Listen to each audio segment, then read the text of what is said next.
Number 1. The brain stores as much data as 9,766 iPhone 7s. The human brain can hold an estimated 2.5 million gigabytes of data, which means you're basically walking around with the storage power of 9,766 fully loaded iPhone 7s, minus the cracked screens, software updates, and mysterious other category that eats 40% of your storage for no reason. Your memory capacity comes from trillions of synapses constantly forming and reforming like overcaffeinated construction workers.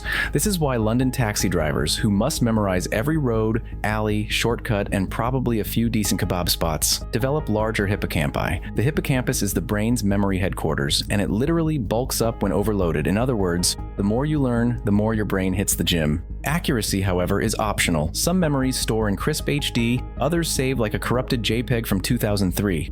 Scientists are still figuring out why, but at least now you can blame biology when you forget where you left your keys for the 7th time today. Number 2, the brain cannot feel pain. Your brain processes all pain in your body, yet has 0 pain receptors itself. That's right. The command center of your entire existence is basically a diva that refuses to feel anything directly.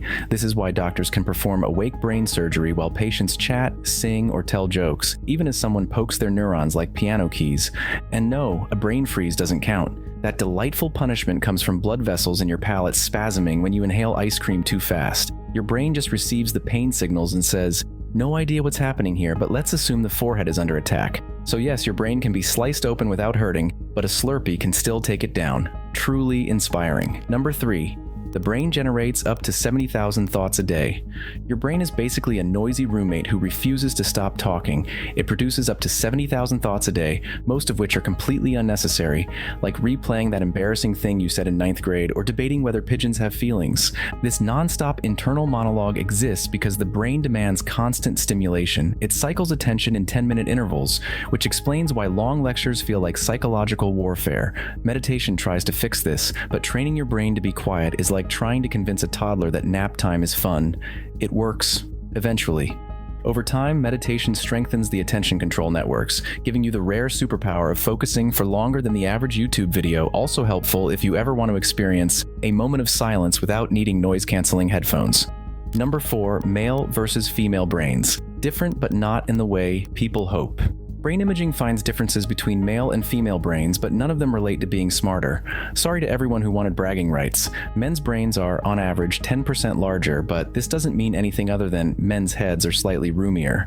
Women, meanwhile, have more gray matter, the part responsible for processing information, though they use less of it at once while using more white matter, the wiring that handles communication between regions. Basically, women have better internal Wi-Fi.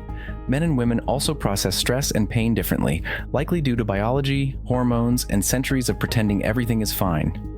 But intelligence? Equal exactly what both sides didn't want to hear when trying to win arguments. Number 5. 85% of your brain's weight comes from the cerebrum.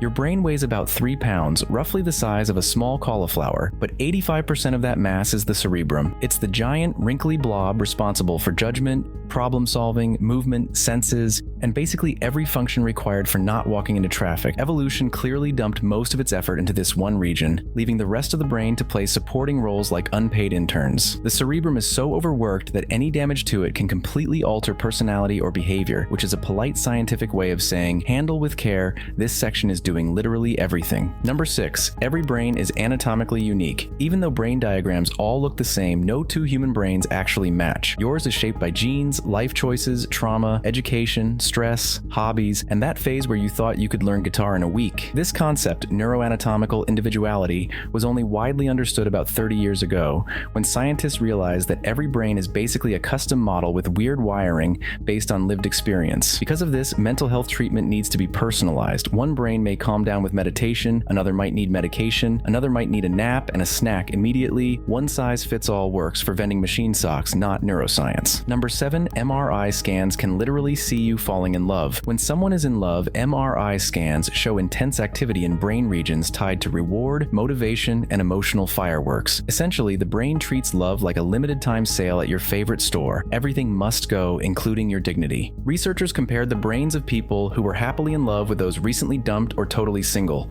The in-love brains lit up like someone plugged them directly into a power generator. Even better, the longer someone had been in love, the stronger these neural activation patterns became, proof that romance is less about magic and more about your brain hitting the dopamine button repeatedly like it's trying to win a carnival game. Number 8, the brain peaks in your 20s, then begins a slow slide. Your prefrontal cortex, the part responsible for good judgment and impulse control, doesn't fully develop until around age 25. This is why teenagers make decisions that leave adults staring into the void in disbelief. But just when your brain finally reaches full maturity, the decline begins. Skills like memory, language learning, and face name recall all start gradually sliding downhill as you move through your late 20s and beyond. It's nature's way of saying, "Great job, now let's slowly take things away." Despite that, the brain keeps developing in other ways until your late 40s, making it the only organ with a decades-long growth schedule. By your 70s, normal shrinkage makes it harder to recognize faces, which is why older adults sometimes greet strangers like long-lost relatives. Thankfully, training exercises can strengthen these pathways, slowing the decline, kind of like doing brain push-ups, but without sweating or the threat of dropping a dumbbell on your foot. Number 9, the sleeping brain works a full night shift. Despite the popular belief that sleep is your brain turning off, the brain actually treats sleep like a chaotic overnight work shift. Different regions take turns activating, running diagnostics, scrubbing out toxins, filing memories, and, most importantly, sending hormones that keep you from acting out your dreams. Without those hormones, half the world would wake up mid-karate kick. Dreaming is basically your brain mixing imagination, emotion, memory, and random nonsense into a nightly highlight reel that you forget 90% of within 10 minutes of waking.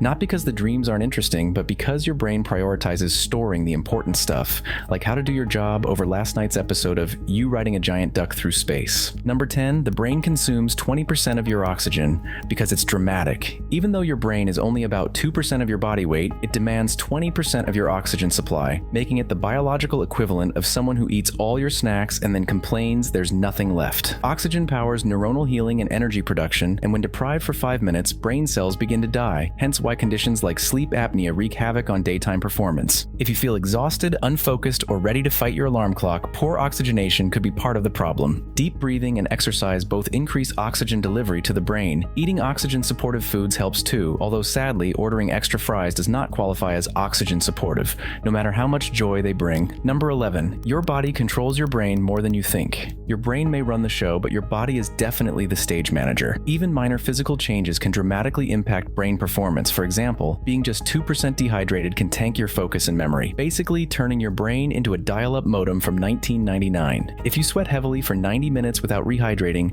your brain can actually shrink, temporarily aging it by a year. Meanwhile, good nutrition and exercise do the opposite. They boost learning, sharpen memory, improve mood, and slow long-term cognitive decline. People who exercise consistently can slow brain aging by up to 10 years. A pretty good deal considering the alternative is watching your cognitive abilities drift away like socks in a dryer. Number 12, the brain processes information at around 268 miles per hour. Your brain passes signals at roughly 268 miles per hour, faster than a Formula One car and only slightly slower than how quickly you spiral into panic when someone says, "We need to talk." This speed comes from electrical impulses zipping along neurons insulated with myelin, a fatty coating that acts like the brain's high-speed internet combined that with 400 miles of capillaries delivering oxygen nonstop, and you get a neural superhighway optimized for instant reactions, witty comebacks, and dodging things you definitely shouldn't have thrown in the first place.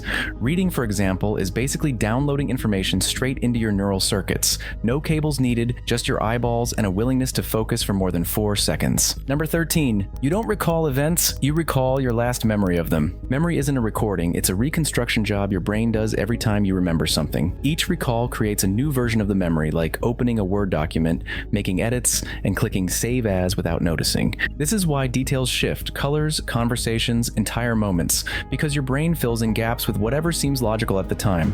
It's not lying, it's just doing its best with the questionable filing system it has. Repeated recall strengthens the memory, but what you're strengthening is the revised edition, the director's cut. Your brain keeps updating whether you asked for it or not. Number 14, you can function with half a brain. A hemispherectomy, removing or disconnecting half the brain, is sometimes performed to treat extreme seizure disorders, and unbelievably, many patients function almost completely normally afterward. The brain simply rewires itself, rerouting tasks to the remaining hemisphere like a chaotic but determined electrician. Children adapt especially well, often developing near-typical cognitive abilities with only half the neural real estate. Studies even show that patients maintain the same major neural networks that full-brain individuals have, proving that the brain is less like delicate glassware and more like an overachieving shapeshifter. This has nothing to do with the myth that we only use 10% of our brain. We use all of it, just not simultaneously, because that would probably cause smoke. The brain's flexibility explains rare cases of people missing an entire cerebellum, yet living surprisingly normal lives. Sure, they may be a bit clumsy, but if you were missing the part of your brain responsible for coordination, you'd wobble too.